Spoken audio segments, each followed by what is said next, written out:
Dan siapapun dalam hidup ini, kita menerima berdamai dengan diri kita, berdamai dengan orang lain, termasuk berdamai dengan Tuhan.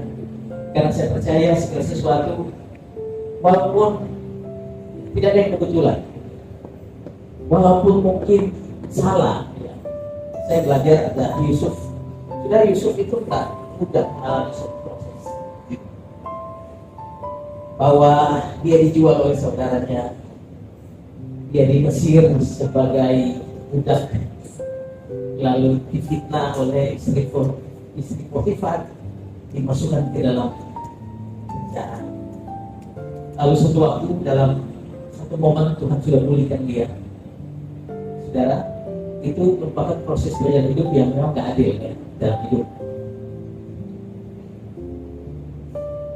Lalu Yusuf punya kesempatan mungkin membalas dendam kepada dia punya saudara-saudara, karena mereka ini yang memang jual dia.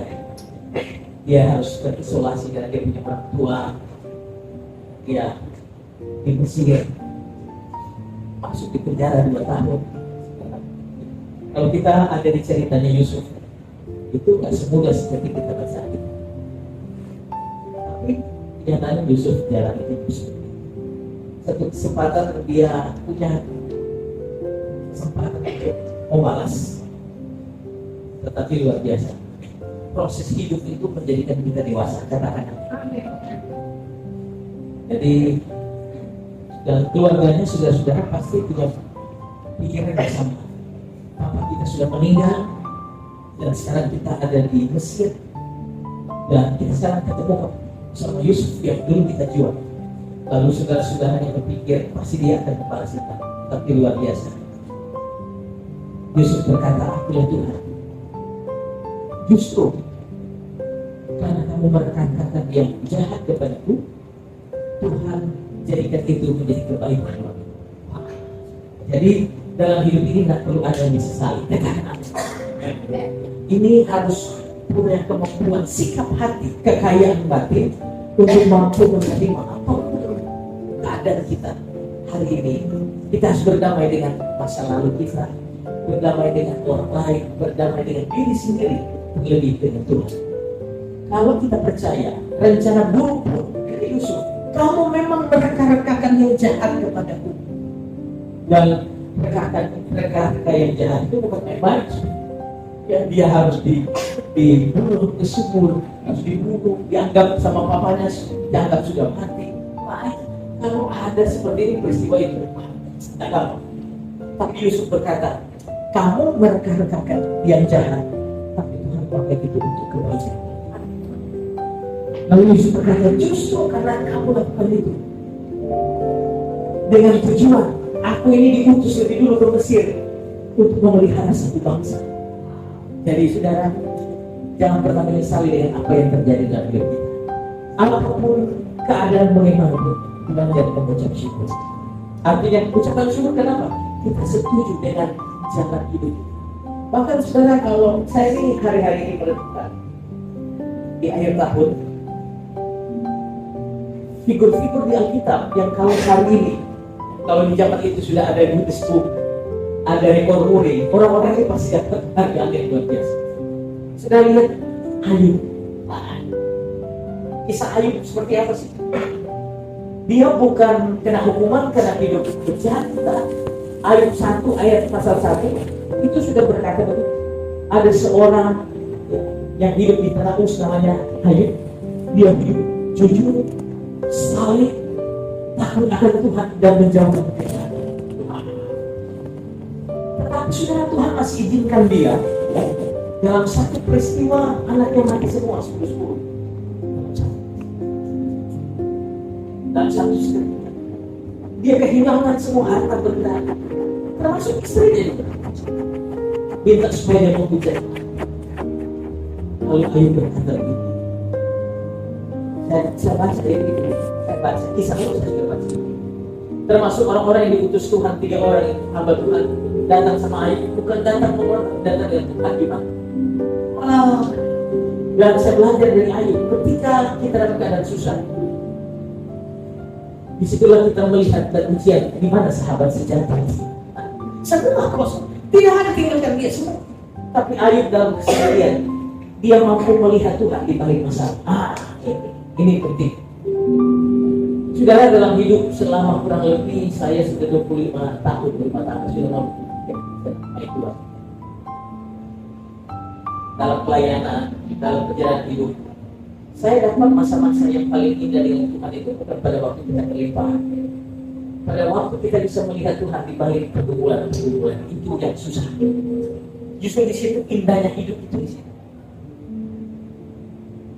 Di situ kita bisa mengalami bagaimana Tuhan itu nyata. Saya terlalu banyak kesaksian dalam hidup ini.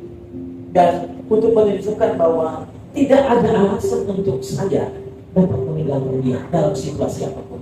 Saya berdoa supaya saudara bisa ketemu Tuhan yang saya sembah, yaitu Yesus. Karena menjadikan saudara beragama dan menjadi anggota gereja, belum tentu saudara bisa mengenal Tuhan. Itu harus dibutuhkan sebuah Alkitab berkata, carilah Tuhan selama ia berkenan. Itu harus datang dengan kesadaran akan Allah. Saudara, apapun yang kita buat dalam hidup ini harus dibangun atas dasar kesadaran akan Tuhan. Kalau enggak, saudara hanya melakukan sesuatu karena rutinitas, karena sesuatu yang memang Yesus sendiri pernah berkata begini, waktu banyak orang memuji dia, bayangkan waktu dia lewat, banyak mereka pakai daun-daun palem, mereka bahkan buka jubah, izinkan Tuhan berjalan di atas jubah. Tapi Yesus ngomong, saya bangsa ini memuliakan aku dengan bibirnya hebat. Mereka ngomong, Tuhan, wah, dia hosana, memuji Tuhan, hosana, dialah anak raja. Tuhan mendatang, Tuhan dia terkesima dengan. Kenapa? Yesus ngomong begini, bangsa ini memuliakan aku cuma di bibir, tapi hatinya kok jauh. Saudara, yang Tuhan, ukuran Tuhan yang kita tuh hati.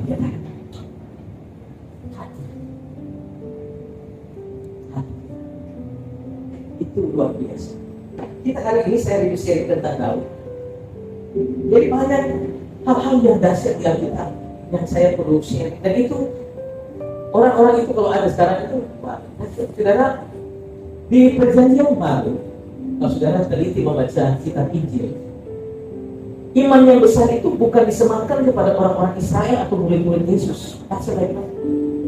Ada satu wanita dari Sidon, ya, dari Kanaan, itu ada di pesisir Sidon. Satu waktu dia datang minta anaknya disembuhkan sama Tuhan Yesus. Guru, sembuhkan, Tuhan sembuhkan anak. Lalu Yesus berkata, berpaling dan berkata, tidak layak aku memberikan roti kepada anjing. Wow. Sayang kalau dalam posisi seperti itu pasti tersinggung. Ya. Yesus mensejajarkan wanita ini seperti anjing. Karena Yesus memang tahu mentalitas orang-orang ini. Orang-orang yang cuma suka cari mujizat, tapi setelah dapat mujizat mereka tinggalkan Tuhan. Saya berdoa mentalitas seperti ini jangan ada di tempat ini kita sebagai orang Kristen. Jangan ada mentalitas hanya ikut Tuhan karena mujizat. Karena nilai kita jangan didasari karena mujizat.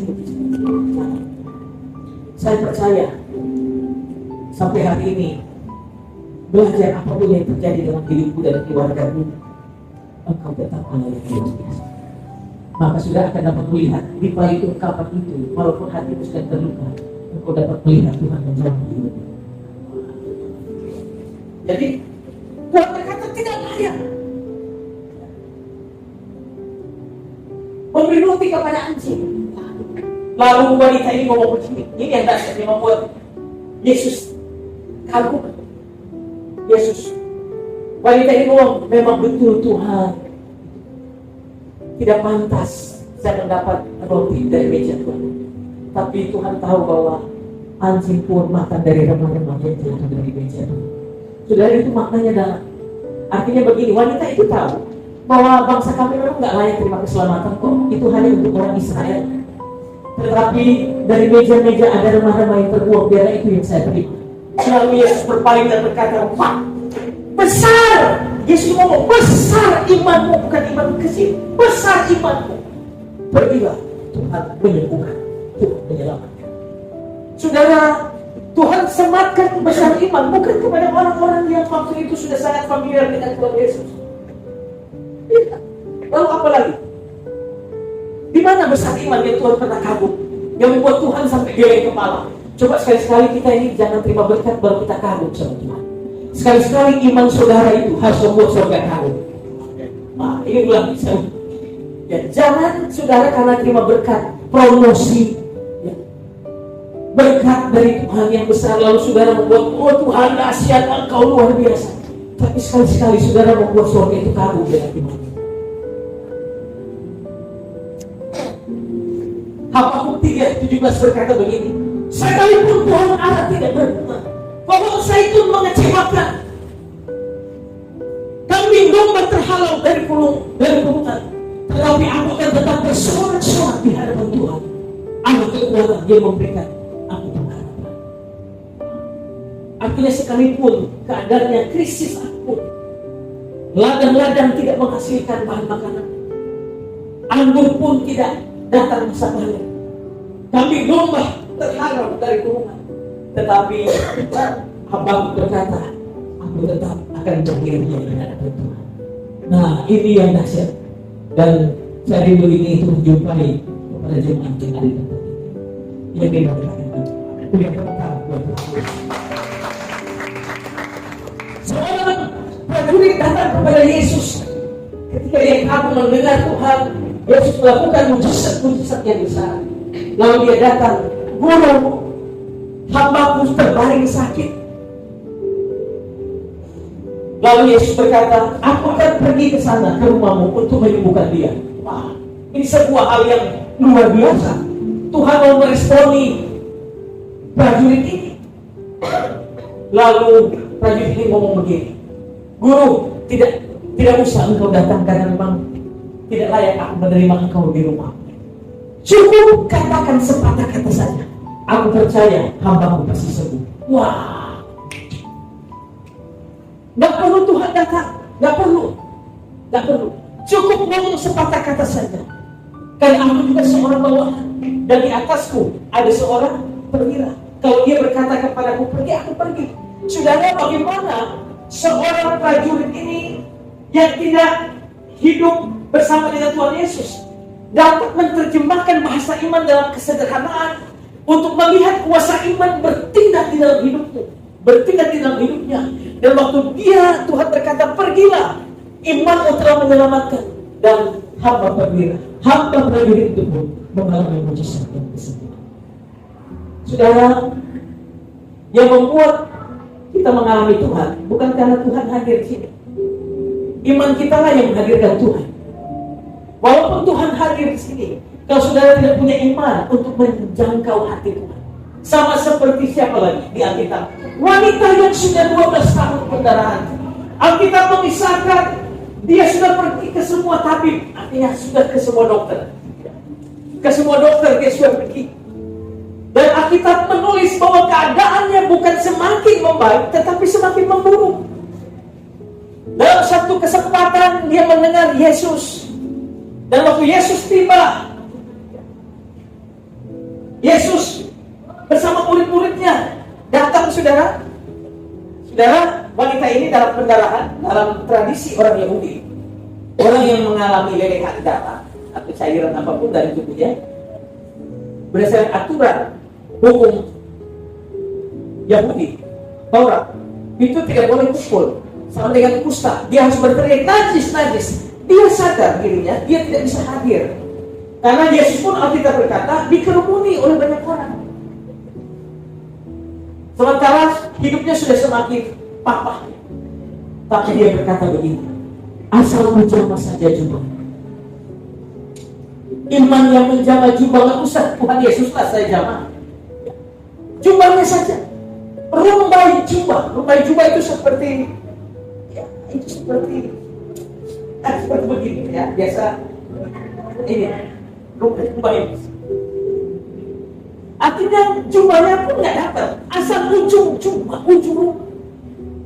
Waktu dia pegang, Alkitab berkata, Yesus berkata begini, aku merasa ada kekuatan yang keluar dari tubuhku. Ini membuat murid-murid heran. Loh, kami semua bersentuhan dengan Tuhan. Bagaimana Tuhan berkata ada yang menyentuh aku? Kami semua ini. Tetapi Tuhan tahu mana sentuhan iman dan mana yang sentuhan hanya sekedar hadir dan datang. Kalaupun Tuhan hadir di sini hari itu, berapa banyak yang percaya 2-3 orang bersekutu dia hadir? Yang percaya Tuhan hadir, katakan. Amin. Tapi saya mau kasih tahu, untuk mengalami kehadiran Tuhan dalam hidup belum tentu semua kita alami. Belum tentu. Tetapi saya berdoa, biar melalui kebenaran firman ini, saudara mengalami Tuhan hari ini. Saudara mengalami Tuhan. Sehingga apapun yang saudara alami, walaupun masalah belum selesai, itu tidak menjadi penting. Kenapa? Ketemu Yesus, saudara sudah semakin lebih kuat dari masa lalu. Amin. Saudara, banyak orang ingin masalah cepat selesai, tetapi sebetulnya lewat masalah itu Tuhan bentuk diri kita untuk semakin lebih kuat dari masalah kita. Karena di balik masalah-masalah itu tersedia kesempatan-kesempatan besar, mujizat-mujizat yang luar biasa. Karena itu saudara, tidak ada alasan untuk kita tidak mengucap syukur dalam hidup. Dan wanita ini Alkitab berkata, seketika itu juga bergantilah darahnya selama 2 bersama. Sama saya tahu Tuhan kita yang biasa. Katakan amin.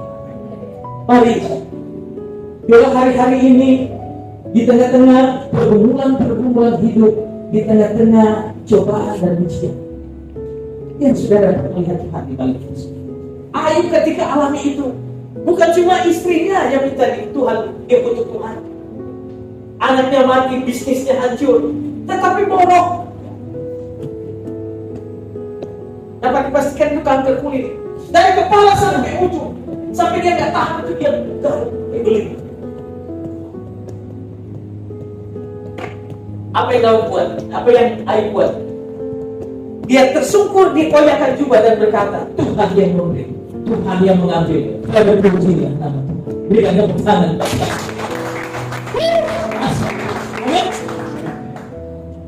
Tuhan yang memberi, Tuhan yang mengambil, terpujilah nama Tuhan. Belum apakah selesai? Nah, lewat masalah ini saudara, Ayub dididik sama Tuhan untuk belajar mengenal.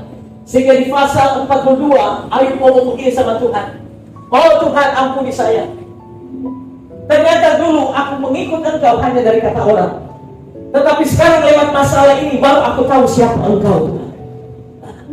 Karena itu Bapak Ibu Saudara, hal-hal terromantis dalam hidup kita, dalam kekristenan, dalam pengiringan akan Tuhan, bukan pada waktu saudara kelimpahan. Hal-hal terindah ketika Tuhan izinkan pergumulan hadir dalam hidup. Situlah saudara akan mengalami siapa dia. Untuk apa? Untuk Tuhan mau menyatakan siapa dia di dalam dirimu, supaya imanmu tidak bergantung pada iman pendeta. Katakan apa? Karena satu waktu Tuhan akan izinkan engkau dalam kesendirian, di mana suami tidak bisa memahami, istri tidak bisa memahami, dan itu hanya dapat dimengerti oleh bahasa ilahi, yaitu bahasa iman. Karena disitulah engkau akan menyatakan, Tuhan akan menyatakan dirinya kepada. Dan orang-orang yang mengalami ini, saya baca, saya kagum.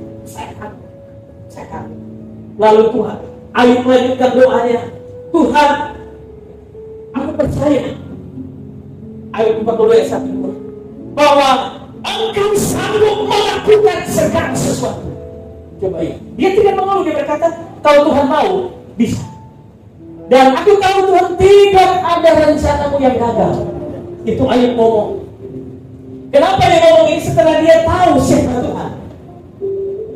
Artinya Ayub punya bahasa, Tuhan silakan kau mau bentuk saya seperti apa? Silakan. Satu hal yang saya tahu, tidak ada yang mustahil bagi. Lalu Ayub ngomong apa? Ya betul Ayub. Semua ujian yang saya sama kau lulus. Dan hari itu juga kita berkata, Ayub dipulihkan 2 kali lipat. Lalu kemana orang-orang yang dulu menghilang? Kita berkata, saya nggak punya waktu baca. Dulu yang tinggalkan dia, semua sekarang mengaku saudara.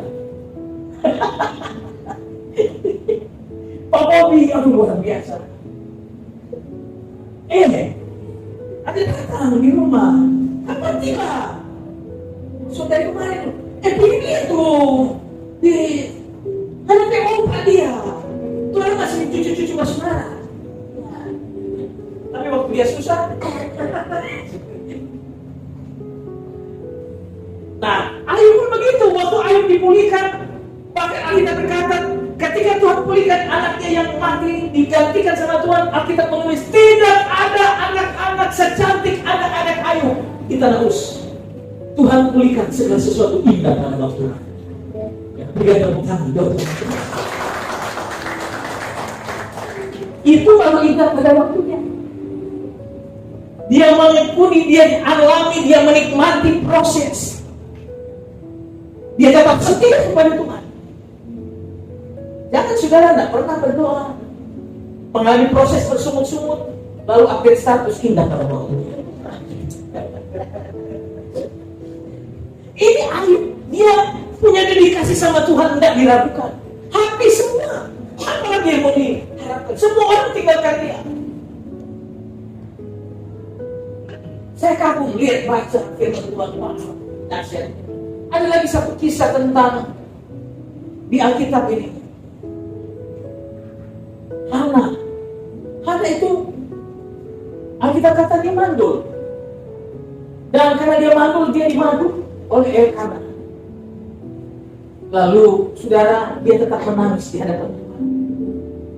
Dia datang di hadapan Tuhan sampai termasuk pendetanya Imam Eli berkata kepada diri, kenapa dia mabuk?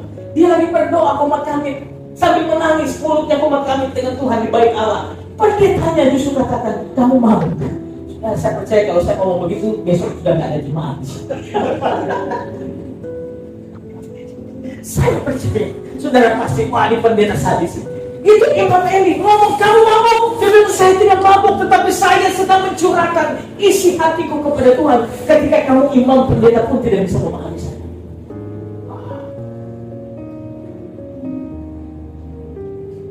Dia ngomong sama Tuhan, dan tiba waktunya Tuhan bukakan tubuhnya. Anak itu diberi nama Samuel. Dititipkan sama siapa anak itu? Sama pendeta yang tadi menghina dia. Itu hebatnya anak. Katakan amin. Dia tidak sedikit pun menilai Imam Eli, sekalipun sudah melukai hatinya. Dia tetap menghormati. Buktinya anaknya yang dilahirkan satu-satunya itu dia titip sama Imam Eli. Dan di tangan Imam Eli lah anak ini bertumbuh, bahkan menggantikan Imam Eli. Dua raja diurapi oleh Samuel, Saul dan Daud. Dahsyat.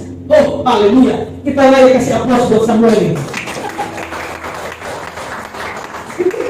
Dahsyat sekali. Dahsyat. Hananya ini gak gampang itu.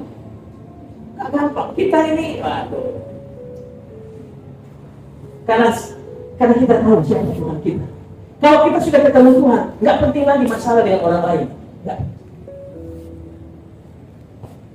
Justru kalau perlu kita datang, cari. Kenapa saudara? Karena kalau Tuhan ada sama kita itu, Yusuf Romi berkata, kedatangan pun bersama Tuhan, surga itu bisa jadi neraka, bisa jadi surga. Itu Yusuf Romi punya bahasa begitu. Saya belum bisa dapat statement seperti itu. Tentunya yang ngomong ini karena dia mengalami. Katakan, saudara luar biasa. Banyak kisah. Siapa yang kisah di Alkitab? Sudah ingat Abraham, kita punya bapak.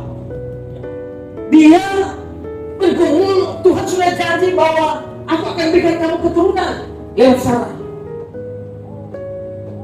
Waktu Tuhan datang mengunjungi dia tahun depan, aku akan membuat Sarah melahirkan. Sarah pun tertawa, kenapa? Bagaimana mungkin? Saya sudah sangat tua. Bagaimana mungkin saya bisa punya keturunan? Sudah tua. Bahkan Alkitab berkata, tidak ada dasar untuk berharap. Kenapa? Karena memang sudah tidak ada lagi potensi untuk hamil. Sudah tua, hampir mendekati 100 tahun. Bagaimana mungkin? Sementara Alkitab juga menulis dengan jelas Sarah itu dari sananya memang sudah mandul. Sudah mandul. Tetapi saudara, terhadap janji Allah, Alkitab berkata Abraham tidak pernah ragu. Bahkan ia semakin diperkuat dalam keyakinannya akan Tuhan. Dan tiba waktunya Ishak lahir. Lalu setelah Ishak lahir, yang membuat saya kagum, ketika Ishak hampir kurang lebih remaja 16 tahun, 17, Tuhan suruh aku datang begini, Abraham, besok bawa anak itu untuk dipersembahkan kepada Tuhan. Wah, saudara, waktu saya nonton cuplikan filmnya, ya, sineas sudah tuangkan itu dalam film, saudara, dan waktu kita nonton itu tidak mereka dapat menerjemahkan bahasa Alkitab, tidak semudah kita baca. Saudara pikir karena Tuhan minta tiba-tiba dia langsung besok bawa? Enggak, terjadi pergolakan di dalam diri. Tuhan ini sudah lama saya nantikan. Ini Tuhan sudah kasih. Kenapa Tuhan meminta lagi? Tetapi dengan keadaan yang seperti itu, Abraham tetap taat. Dia bawa anak itu ke gunung. Waktu di gunung, dia mau dipersembahkan, apalagi anak itu berkata, Bapak semua sudah ada kayu. Mana korbannya? Korbannya yang anak itu. Coba saudara, anak sakit saja sudah bapak-bapak di sini. Anak baru sakit saja. Sudah gelisah. Apalagi itu dikorbankan. Dan itu langsung diminta sama. Dan waktu dia bawa, taruh anak itu di mesbah. Waktu dia mengorbankan, tiba-tiba suara itu datang. Abraham, jangan kau apakan anak itu. Karena sekarang aku tahu engkau lebih mencintai aku daripada berkatku. Saudara, mencintai Tuhan lebih dari berkat yang Dia kasih. Ada orang berdoa, Tuhan kasih saya keturunan anak. Nanti kalau Tuhan kasih, saya akan semakin sendiri. Setelah Tuhan kasih, dia jarang ke gereja. Berkatnya itu sudah menyibukkan dia, sudah membuat dia tambah sibuk. Dulu dia pelayanan, setelah Tuhan kasih anak, justru kalau Tuhan kasih berkat, tambah cinta Tuhan. Tambah cinta Tuhan. Begitu Tuhan kasih, Tuhan, dulu saya kuas, Tuhan kasih saya rumah, Tuhan kasih rumah. Kalau bisa Tuhan, satu lagi saya minta boleh, belum ada garasi. Oh, kasih garasi. Setelah ada Tuhan, masa ada garasi nggak ada mobil, Tuhan kasih mobil. Setelah mobil, hari Minggu dia mau masih kelihatan. Minggu kedua dia kelihatan. Minggu ketiga lama-lama dia itu mana? Aku minta maaf.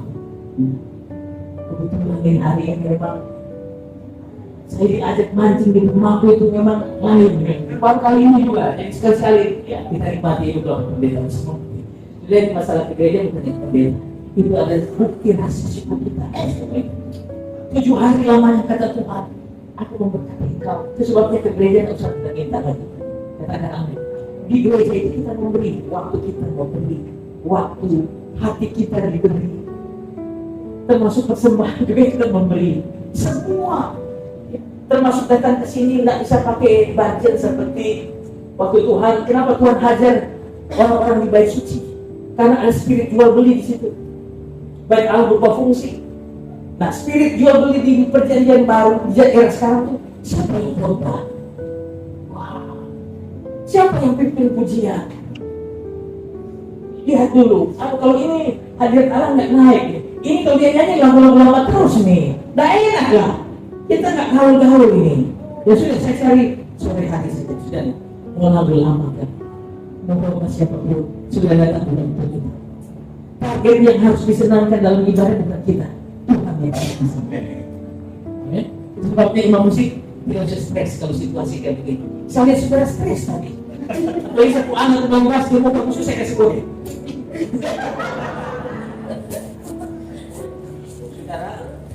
Kalau untuk ibadah ini santai saja, karena kita tinggal spirit yang keluarga, tidak usah pegang-pegang, sudah mau paku kaki itu boleh, mau paku di tangan, karena susah itu keluar yang satu. Belajar imam musik, koordinator musik kalau mengalami situasi seperti begini, ini namanya konflik yang tidak diinginkan. Supaya tidak kehilangan sukacita, satu lagu tidak pakai drum pun mantap, tidak pakai bass. Jadi lihat kontekstualnya, kalau memang kecil begini, kalau pakai drum itu bisik. Saudara, BL juga ngomongin, wah, tadi sudah lewat 20 menit, sudah, coba kunci siapa dia? Karena sudah keadaan darurat.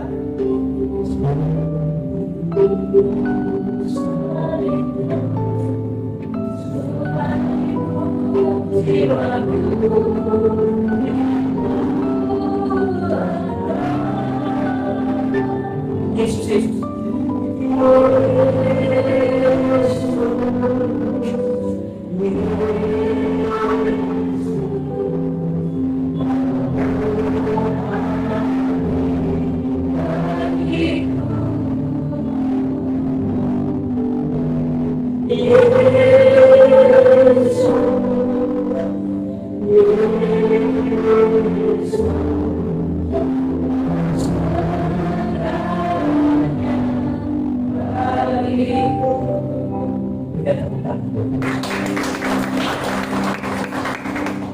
Yang masuk itu karena targetnya harus dilaksanakan Tuhan. Nah, harus kita punya lagu yang sudah latihan berminggu-minggu itu harus dituntaskan sampai ke. Satu hari saja cukup kalau suasana kayak begini. Yang penting waktu kita datang, kita sedang datang ketemu Tuhan.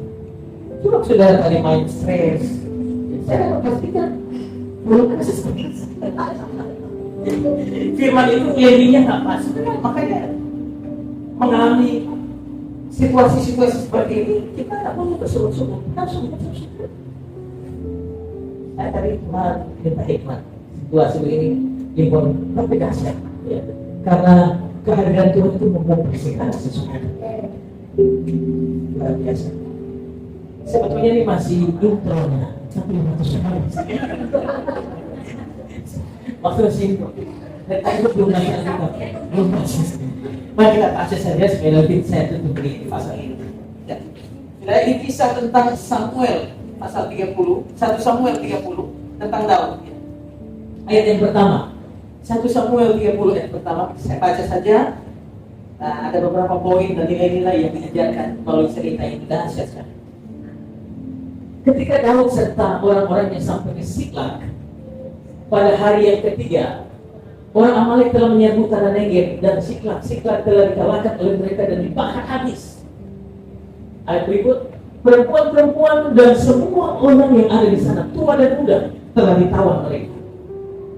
Dengan tidak membunuh seorang pun, mereka mengiring sekalian yang kemudian meneruskan perjalanannya. Ayat yang ketiga, ketika Daud dan orang-orang sampai ke kota itu, ke Siklag, tampaklah kota itu telah terbakar habis. Dan istri mereka serta anak mereka, yang laki-laki dan perempuan, telah ditawan oleh Amalek. Ayat 4. Lalu menangislah Daud. Rakyat yang bersama-sama dengan dia itu dengan nyaring sampai mereka tidak kuat lagi menangis. Pernah saudara menangis masalahmu sampai tidak kuat lagi menangis? Pernah mengalami seperti itu? Ini titik, satu titik. Juga kedua istri Daud ditawan, yakni Ahinoam perempuan Yisrael dan Abigail bekas istri Nabal orang Karmel. Ayat yang ke-6, dan Daud sangat terjepit. Bukan terjepitnya kenapa? Karena semuanya habis, rumah-rumah habis, dijarah semua, wanita-wanita, anak-anak ditawan. Bayangkan sudah mengalami keadaan seperti itu. Daud sebagai seorang pemimpin itu satu pukulan yang berat. Satu pukulan yang berat. Saya kalau ada di posisi seperti ini, saya yakin Tuhan nggak tahu caranya bagaimana. Semua habis, dijarah semua, rumah-rumah dibakar. Seluruh yang ikut dalam di hati, dan Daud sangat terjepit karena rakyat mengatakan hendak melempari dia dengan batu. Karena ada tanggung jawab dia karena sudah kehilangan rakyat sasaran Daud yang sama. Lalu mereka ambil batu melempar dia. Waduh, jadi serba salah. Keadaannya terjepit. Seluruh rakyat itu telah di hati masing-masing karena anaknya laki-laki dan perempuan. Tetapi, saudara, kita baca ayat ini bagian terakhir 1, 2, 3. Tetapi menolakkan kepercayaan kepada Tuhan. Katakan amin. Saudara, ini yang nggak boleh hilang dari saudara. Pengharapan ini nggak boleh hilang. Apapun masalah, selalu ada solusi dalam Tuhan. Tuhan nggak pernah janji kita hidup ini sekalipun ada berkat-berkat, engkau akan naik dan bukan turun menjadi kepala dan bukan ekor. Dalam penggenapan janji Allah kita akan mengalami masalah pergumulan yang tidak mudah dalam hidup. Dan mungkin waktu saudara sedang ke gereja hari ini, ada di antara saudara sedang mengalami masa-masa sulit seperti yang digambarkan di dalam firman Tuhan ini. Saudara tidak tahu mau berbuat apa-apa. Bahkan Alkitab tadi berkata, Daud pun menangis sampai mereka tidak kuat menangis. Berarti memang ini satu hal yang pukulan terberat. Tetapi saudara, apapun yang saudara alami, saya sampaikan, apapun situasinya, apapun yang diprediksi oleh para pakar, ya, melalui mereka punya riset, ya, mereka punya kajian bahwa akan ada krisis. Tetapi yang ini nggak boleh hilang. Engkau harus tetap menguatkan kepercayaan kepada Tuhan. Di saat dokter sudah vonis engkau nggak bisa disatukan, pengharapan ini menjadi kunci engkau melihat mujizat terjadi. Ayub disembuhkan, wanita 12 tahun pendarahan. Kenapa? Karena mereka tidak putus asa dan hilang kepercayaan kepada Tuhan. Amsal berkata, jika engkau tawar hati pada waktu mengalami kesesakan, maka kecil kekuatan. Kecil kekuatan. Karena itu kasih tahu diri kanan, jangan tahu. Pegang tangannya, pandang wajahnya, katakan, jangan tahu. Jangan tahu hati orang. Amin. Yang belum menikah jangan tahu hati. Jangan. Saudara, kalau saudara siap pacaran, siap juga diputuskan. Kalau nggak jodoh, amin. Tapi Tuhan kalau bisa artinya bahwa segala sesuatu bisa terjadi. Bisa terjadi. Itu sebabnya kitab Amsal dan Pengkhotbah berkata, dalam seketika engkau tertawa dapat menangis. Tapi apapun masalah keadaan ini, jangan kehilangan kepercayaan. Bahkan kalau saudara baca tadi kisah itu, di tengah mereka punya pencarian, mereka masih bisa menolong orang lain. Mereka masih bisa menolong orang. Mereka ketemu orang Mesir dan mereka bagi kasih makan. Dan ketika Daud mengalami titik ini, dia tidak hilang kepercayaan dan dia datang sama Tuhan. Ayat berikutnya sudah, ayat yang ke-7. Waktu kita sudah habis. Saya tutup saja di ayat ini.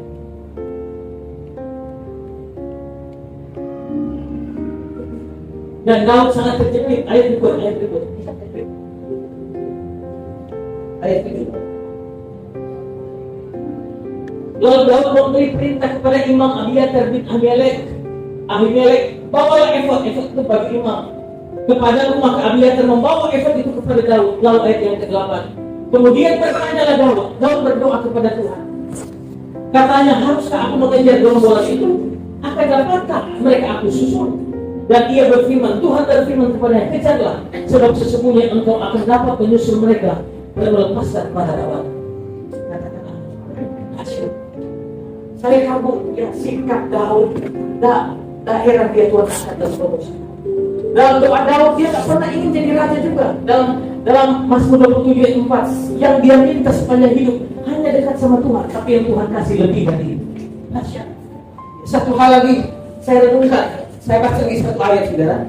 Ini bagus ya, jadi perenungan karena ini mendidik saya juga sebagai hamba Tuhan untuk jangan kita punya mentalitas hidup ini nggak selalu dari yang gratis itu dari Tuhan. Katakan amin. Untuk Tuhan kita harus bayar harga.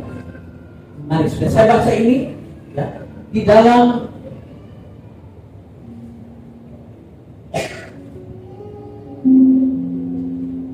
Samuel 24 ayat 21. Ayat 20. 2 Samuel 24 ayat 20. 2 Samuel 24 ayat 20. Satu waktu raja datang kepada Araunah. Raja Daud datang kepada Araunah. Ketika Araunah menjenguk dan melihat raja dengan pegawai-pegawainya mendapatkan, pergilah.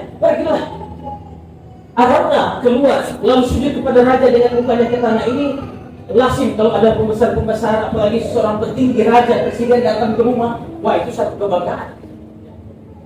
Dan raja datang kepada Araunah, bertanyalah Araunah, mengapa tuanku raja datang kepada hamba ini? Jawab Daud, untuk membeli tempat pengirikan ini daripadamu dengan maksud memberikan mesbah bagi Tuhan. Dia mau bangun gereja, mau bangun mesbah bagi Tuhan. Dia datang kepada Araunah dan Araunah punya tanah tempat pengirikan gandum, supaya tulang berhenti menimpa rakyat. Dia mau datang berdoa kepada Tuhan supaya Israel diberkati. Bertanyalah, baru berkatalah Araunah kepada Daud, karena raja, saudara, baiklah tuanku raja mengambilnya dan mempersembahkan apa yang dipandangnya baik. Lihatlah ayat 23. Semuanya ini ya raja diberikan Araunah kepada raja, kasih gratis. Araunah berkata pula kepada raja, kiranya Tuhan Allahmu berkenan kepadamu, ambil saja tanah itu, saya kasih, tulus mengasihi. Tetapi berkatalah raja Daud kepada Araunah, bukan begitu, melainkan aku mau membelinya daripadamu dengan membayar harganya. Sebab aku tidak mau mempersembahkan kepada Tuhan Allahmu korban bakaran dengan tidak membayar apa-apa. Saudara, kalau kita sudah sama Tuhan, semua kita bisa berkorban apapun. Itu nilai dari sebuah ibadah, itu pengorbanan. Berapa banyak yang mengasihi Tuhan?